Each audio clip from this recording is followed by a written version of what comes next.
नमः हरे हराय नमः।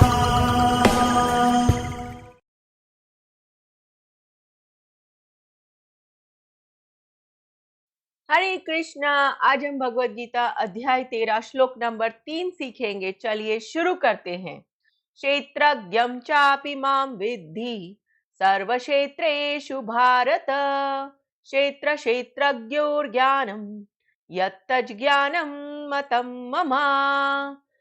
अब हम इसे धीरे धीरे बोलकर समझते हैं। क्षेत्रज्ञं चापि मां विद्धि सर्व क्षेत्रेषु भारत, क्षेत्र क्षेत्रज्ञोर ज्ञानम यत् तज ज्ञानम मतम मम। अब हम इसे फिर से गाते हैं। क्षेत्रज्ञं चापि मां विद्धि सर्व क्षेत्रेषु भारत, क्षेत्र क्षेत्रज्ञोर ज्ञानम यत् तज ज्ञानम मतम मम। अब हम समझते हैं भगवान श्री कृष्ण अर्जुन से क्या कह रहे हैं। हे भरतवंशी, तुम्हें ज्ञात होना चाहिए कि मैं भी समस्त शरीरों में ज्ञाता भी हूं, और इस शरीर तथा इसके ज्ञाता को जान लेना ज्ञान कहलाता है, ऐसा मेरा मत है। हरे कृष्णा। चलिए अब हम महाप्रेम प्रभु जी से इस श्लोक के बारे में और अच्छे से समझते हैं। हरे कृष्णा जी। तो पिछले श्लोक में भगवान श्री कृष्ण बताते हैं क्षेत्र और क्षेत्रज्ञ क्या होता है, कि जो यह शरीर है वह क्षेत्र कहलाता है, और जो इस शरीर को जानने वाला है उसको क्षेत्रज्ञ कहलाता है। अब भगवान श्री कृष्ण बहुत अद्भुत बात इस श्लोक के माध्यम से बताते हैं कि जो क्षेत्रज्ञ है उसको मुझको जानो, मतलब जो इस शरीर के अंदर क्या हो रहा है उसका ज्ञाता एक नहीं दो है। अब कई लोग बोलेंगे अरे यहाँ तो बस एक क्षेत्रज्ञ लिखा है, तो यहाँ पे पता चलता है च मतलब और, मतलब एक तो है और एक और है। तो वास्तव में हम सब के शरीर में दो तत्व और मौजूद रहते हैं। पहले को बोलते हैं आत्मा, उसी को बोलते हैं जीव, उसी को बोलते हैं जीवात्मा, और वह कौन है? वह हम हैं। दूसरा है परमात्मा, जो भगवान श्री कृष्ण के जो विस्तार है, कारणोदकशाई विष्णु, वो सबके हृदय में प्रवेश करके उपद्रष्टा और अनुमंता का कार्य करते हैं। तो वास्तव में हमारे अंदर हम जो हैं एक आत्मा है, और हमारे साथ में परमात्मा सदैव हमारे साथ में रहते हैं। जो जो शरीर में जाते हैं परमात्मा हमारे साथ चलते हैं। इतने दयालु है भगवान, जो हमें अकेला नहीं छोड़ा। पर हम लोग कैसे हैं? भगवान को भूल गए और इस संसार में आकर अलग अलग तरह के कार्य करने में व्यस्त हो गए। हम सोचते हम यहाँ के निवासी हैं जी, हमारा ये परिवार है और एक दिन हमें संसार छोड़ के जाना है। अरे कौन चला जाता है? हम। पर जो शरीर है वो वहीं पे रहता है। और भगवान श्री कृष्ण बोलते हैं क्षेत्र क्षेत्रज्ञ योर ज्ञानम यतज ज्ञानम मतम मम। जो ये तीन तत्वों को समझता है, कौन से तीन तत्व? ये शरीर जो है ये प्रकृति का हिस्सा है, उसके अंदर रहने वाला आत्मा और परमात्मा, ये दोनों जो आत्मा और परमात्मा दोनों को क्षेत्रज्ञ कहा जाता है। जैसे कोई व्यक्ति सो रहा होता है और उसको सुबह उठाते हैं तो बोलता है बहुत बढ़िया नींद आई। तो किसको कौन इसको पता चल रहा है? कि जो आत्मा है उसको पता है कि शरीर में क्या हो रहा है। हमें ये पता है कि हमारे मन में क्या चल रहा है, पर सामने वाले के मन में क्या चल रहा है हमें नहीं पता चलता। पर जब भगवान श्री कृष्ण बोलते हैं सर्व क्षेत्रेषु, जो भगवान श्री कृष्ण के विस्तार परमात्मा है वो सबके शरीरों में है, और इसीलिए उनको बोला गया सर्व अंतर्यामिन, सबके हृदय में, सबके मन में क्या चल रहा है उन परमात्मा को पता है। पर ये जो आत्मा है उसको कहाँ तक नॉलेज है? उसको केवल अपने शरीर का नॉलेज है। इसीलिए इस आत्मा को बोला गया अंतर्यामिन। बस इसके अंदर क्या चल रहा है वो पता है, पर दूसरे के मन में क्या चल रहा है वह नहीं पता चलता, और इसीलिए अंतर है। कई लोग तो ऐसा बोलते हैं जो आत्मा है वही परमात्मा है। कई गुरु मिलेंगे आपको ऐसा जो बोलेंगे अरे आत्मा और परमात्मा एक है, एक नहीं है तो एक हो जाएगी। पर भगवान श्री कृष्ण यहाँ पर बोलते हैं कि दोनों अलग है। आत्मा एक अणु की तरह है और परमात्मा एक विभू की तरह है। जैसे कि समुद्र की एक बूंद और समुद्र। कई गुरु लोग होते हैं जो बोलते हैं अरे ये तो बहुत तपस्या करी है और बहुत पहुंचे हुए हैं। कितना भी पहुंचे हुए हो पर वो भगवान के समान नहीं बन सकते। क्यों? क्योंकि भगवत गीता बोलती है ममैवांशो जीव लोके जीव भूतः सनातनः। हम सब भगवान के अंश हैं और अंश ही रहेंगे। तो कई कई गुरु अपने आप को भगवान बोल देते हैं तो वह गीता के अनुसार सही नहीं है।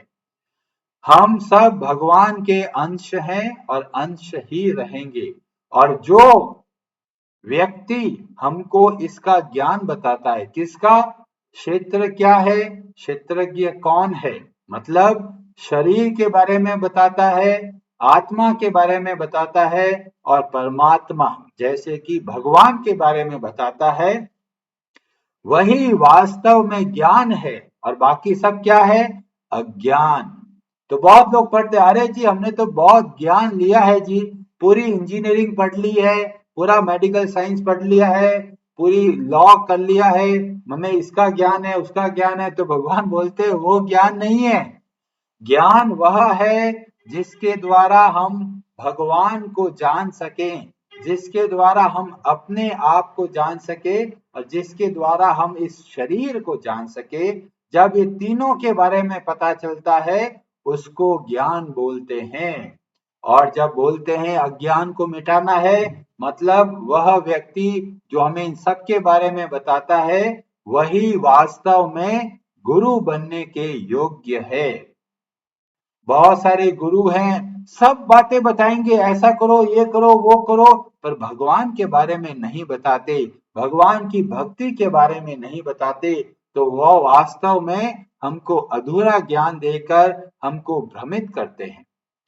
जब गुरु के बारे में बोला गया तो बोला गया ओम अज्ञान तिमिरांधस्य ज्ञानांजन शलाकया चक्षुर उन्मीलितम येन तस्मै श्री गुरवे नमः। गुरु कौन है? जो हमें हमारा जो अज्ञान का अंधकार है उसको दूर कर सके। पर गुरु लोगों को पता ही नहीं कि भगवान कौन है और भगवान की सेवा कैसे की जाए। तो ऐसे गुरु हमारे अज्ञान को दूर नहीं कर सकते। जो हमको भगवान श्री कृष्ण की भक्ति करना सिखाते हैं वो वास्तव में गुरु बनने योग्य है। और भगवान की भक्ति के अलावा कोई फिजिक्स पढ़ाता है, कोई बायोलॉजी पढ़ाता है, कोई मैथमेटिक्स पढ़ाता है, कोई भी पढ़ाता है, वो सब का सब इस शरीर के बारे में ही बताता है और इसीलिए उसको बोला गया अज्ञान। तो गुरु का मतलब वास्तविक कौन है? जो हमें भगवान के बारे में बताए और बताए कि किस तरह से हम भगवान की सेवा कर सकते हैं। तो वह होता है वास्तविक ज्ञान। और इसीलिए भगवान यहाँ पे बोलते हैं यह तज ज्ञानम मतम मम। ये भगवान श्री कृष्ण का मत है, ये उनकी ओपिनियन है। और ऐसा भगवान क्यों बोल रहे हैं? क्योंकि भगवान के समय में भी बहुत सारे लोग हैं जो अलग अलग तरह से ज्ञान की परिभाषा बोलते हैं। वो बोलता है जी ज्ञान तो कुछ भी है जी, ले लो जी, सारा ज्ञान ही ज्ञान है। पर भगवान बोलते हैं वो सब का सब अज्ञान है। क्यों अज्ञान है? क्योंकि उसमें से अगर हम भगवान को नहीं समझते तो हम इस संसार के बंधन से बाहर नहीं निकल पाते। कोई मेडिकल पढ़ के क्या कुछ संसार से बाहर निकल सकता है? नहीं। वो केवल शरीर के कुछ बीमारियों को ही सही कर सकता है, बस। तो इससे हमें अपने कर्मों के बंधन से मुक्ति नहीं मिलेगी। कोई मैथमेटिक्स पढ़ाएगा तो क्या उससे संसार का बंधन मुक्त हो सकता है? नहीं। तो आपको पता करना है कि कौन सा ज्ञान है, कौन सा अज्ञान है। जो इस संसार में बांधने का काम करता है वो सब का सब अज्ञान कहलाता है, और जो गुरु हमको इस अज्ञान से बाहर निकालता है वह वास्तव में गुरु बनने योग्य है। और इसीलिए भगवत गीता को हम किताब खोल के पढ़ाते हैं ताकि लोग हमें मूर्ख नहीं बना सके। बेचारे बहुत लोग होते हैं जिनको पता नहीं चलता भी क्या होता है, वो गुरु कोई भी कुछ भी बात बोलते हैं और हमें पता ही नहीं चलता क्या बोल रहे हैं। इसीलिए जब कोई व्यक्ति को सोना खरीदना है तो पहले पता करना होता है सोने के गुण क्या है, और फिर जब मार्केट में जाता है तो पता चलता अरे यार ये तो नकली सोना है। तो अगर हमको इस बात का पता नहीं होगा तो लोग हमको मूर्ख बना सकते हैं। ऐसे ही अध्यात्म में इतना मूर्खता बनाते हैं, लोग तरह तरह की बातें बोलेंगे, ऐसा करो, ऊर्जा आती है, शक्ति आती है, ये करने से ऐसा हो जाएगा, ऐसा आ जाएगा। भगवान बोलते हैं तस्मात् शास्त्र प्रमाणम।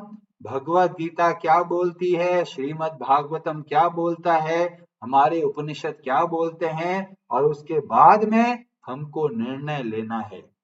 आप चलाएंगे चैनल, आस्था चैनल चलाओ, संस्कार चैनल चलाओ, भरे हुए हैं, इतने सारे गुरु है, कोई ये बात बताएगा, कोई ये विद्या सिखाएगा, वो कोई क्या क्रिया सिखाएगा, इतनी सारी चीजें बताएंगे।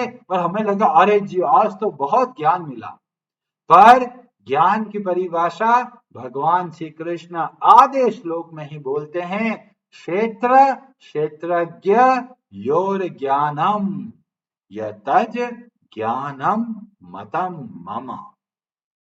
तो जो व्यक्ति हमको भगवान श्री कृष्ण के बारे में बताए, भगवान श्री कृष्ण की भक्ति के बारे में बताए, ऐसे व्यक्ति एक प्रामाणिक गुरु बन सकते हैं।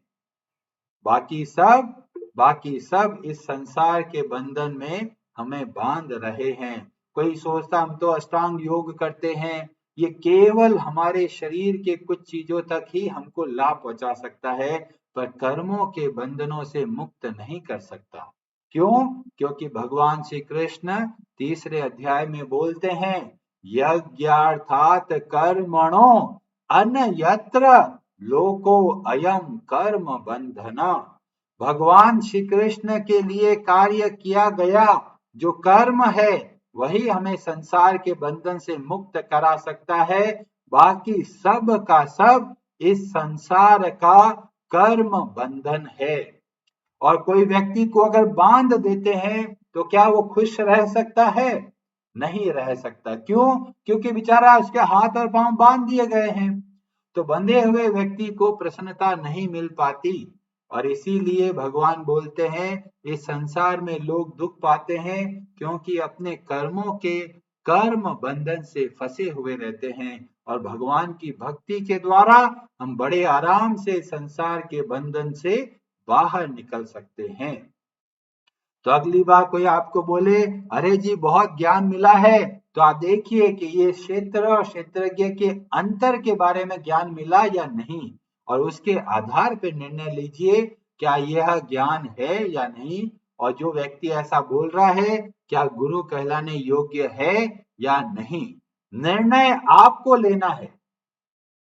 लोग तरह तरह के धोखा देंगे, इसीलिए भगवान ने ये हमें शास्त्र दिए कि आप सिर्फ शास्त्र के आधार पर निर्णय लीजिए कौन व्यक्ति आपको सही मार्ग में दिखा रहा है और कौन व्यक्ति केवल आपका समय व्यर्थ कर रहा है। हरे कृष्णा जी, आप सबका बहुत बहुत धन्यवाद। हरे हराये नमः।